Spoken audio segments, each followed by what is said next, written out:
Permanent রেসিডেন্টে convert হওয়ার জন্য যতগুলো প্রোগ্রাম রয়েছে এর মধ্যে দ্বিতীয় বৃহত্তম প্রোগ্রাম হচ্ছে প্রভিন্সিয়াল নমিনি প্রোগ্রাম। তো বিগত 6 মাসে প্রভিন্সিয়াল নমিনি প্রোগ্রামের অনেকগুলো ঘটনা ঘটে গেছে, সেগুলো নিয়েই মূলত আমাদের আজকের আলোচনা।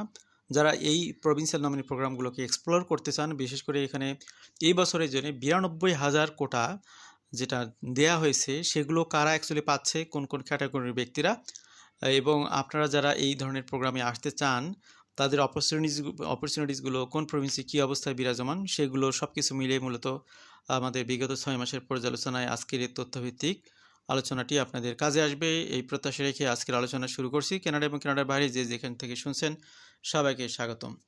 এ mid 2026 review for Canada's provincial nominee programmes. তো 6 মাসের এই তথ্যগুলো পর্যালোচনা করলে অনেক মেসেজই আপনারা পাবেন। Canada's immigration level plan set the 2026 target admissions under the provincial nominee program at 91,500. This accounts for nearly 24% of overall permanent residency admission into Canada. তো 91,500টি ইমিগ্রেন্ট ভিসা ইস্যু করবে এই বছরে, যেটা গত বছরে ছিল 55,000। একটা বড় সংখ্যা বাড়াইয়ে এই বছরে ব্যাপক একটা সুযোগ দেওয়া হচ্ছে, সেগুলো নিয়ে আপনারা তথ্য পাবেন।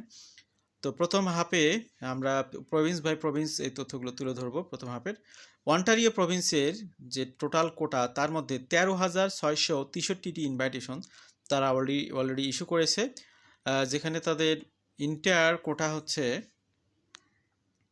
ইন্টায়ার কোটাটাতে আমরা আসবো। অ্যালবার্টাতে এখানে 3,261টি নমিনেশন তারা ইস্যু করেছে, যেখানে তো তাদের অ্যানুয়াল কোটা হচ্ছে 6,403। এরপরে ব্রিটিশ কলাম্বিয়াতে তারা অ্যাপ্রক্সিমেটলি 2,764টি ইনভাইটেশন ইস্যু করেছে, যেখানে তাদের অ্যানুয়াল কোটা হচ্ছে 5,254। সাসকাচুয়ানে 2,628টি নমিনেশন ইস্যু করা হয়েছে, যেটা টোটাল অ্যানুয়াল কোটার 55%। এরপরে ম্যানিটোবাতে 2,167টি নমিনেশন তারা ইস্যু করেছে, তাদের অ্যানুয়াল কোটা হচ্ছে 6,239। কানাডার 4টি আটলান্টিক প্রভিন্স, এই আটলান্টিক প্রভিন্সদের এখানে এখন পর্যন্ত তারা 6,200 অধিক পরিমাণে ইনভাইটেশন ইস্যু করেছে।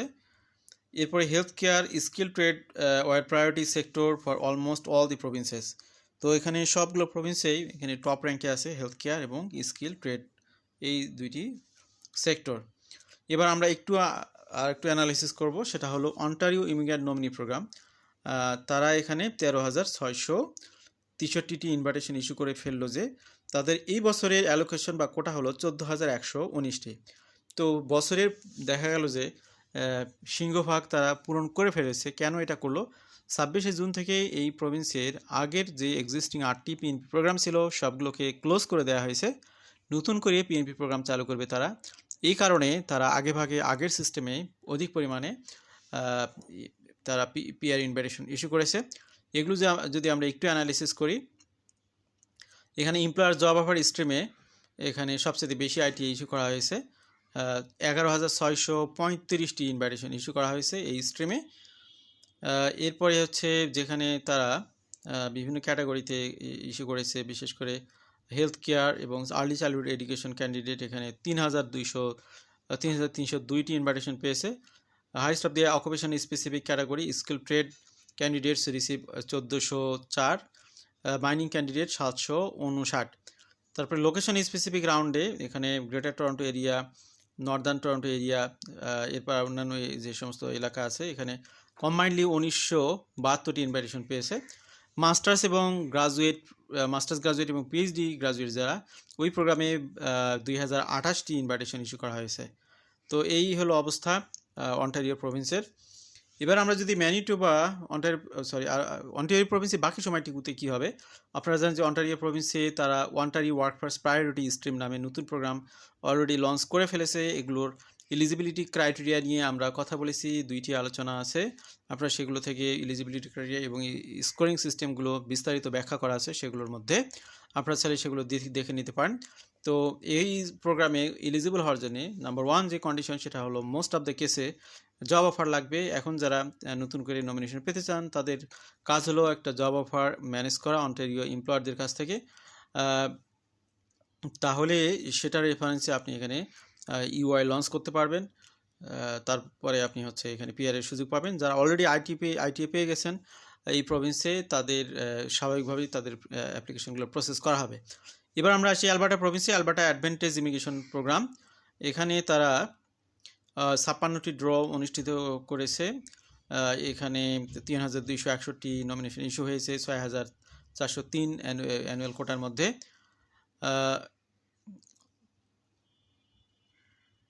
তো তারা হচ্ছে অলরেডি 5165 অর্থাৎ 80 আচ্ছা এটা স্কিপ করি।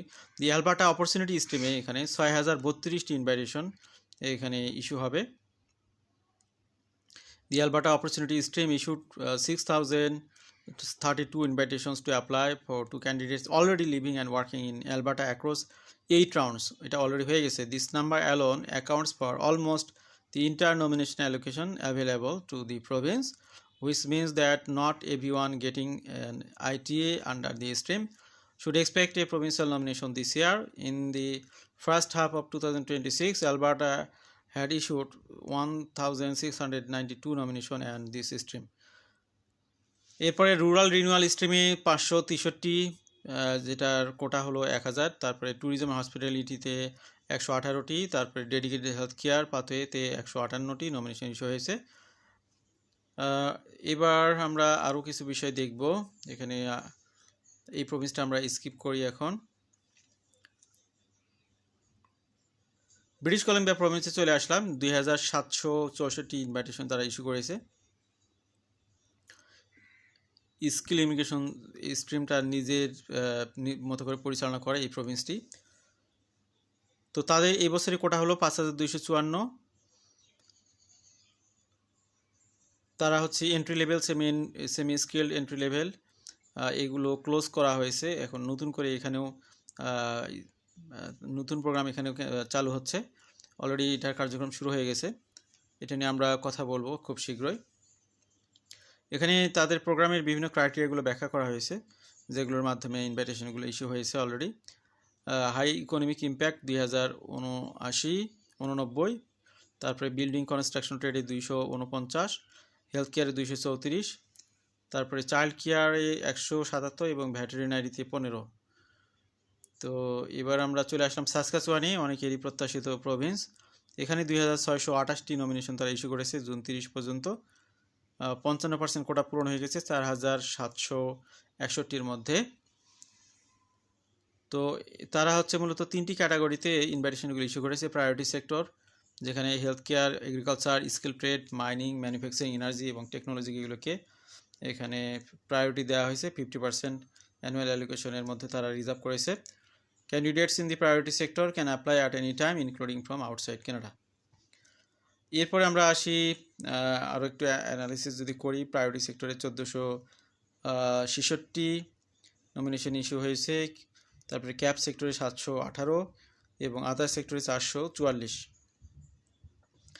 এবার আমরা আসলাম ম্যানিটোবা প্রভিন্সিয়াল নমিনি প্রোগ্রামে। তারা 2167 নমিনেশন ইস্যু করেছে মে পর্যন্ত, তথ্য পাওয়া গেছে এই স্ট্যাটিস্টিক্স কানাডার মাধ্যমে। তাদের অ্যালোকেশন হলো 6239। এর মধ্যে 697টা হচ্ছে ইনহ্যান্স নমিনেশন, যেগুলো এক্সপ্রেস এন্ট্রির সাথে অ্যালাইন্ড। আর এছাড়া 12টি রাউন্ডে 1833টি letter of advice to apply তারা ইস্যু করেছে। স্কিল ওয়ার্কার স্ট্রিমে 1210 letter of advice to apply, আর 60% অফ দি টোটাল। এরপরে 537 letter of advice apply when to candidates with a valid express entry profile and job seeker validation code.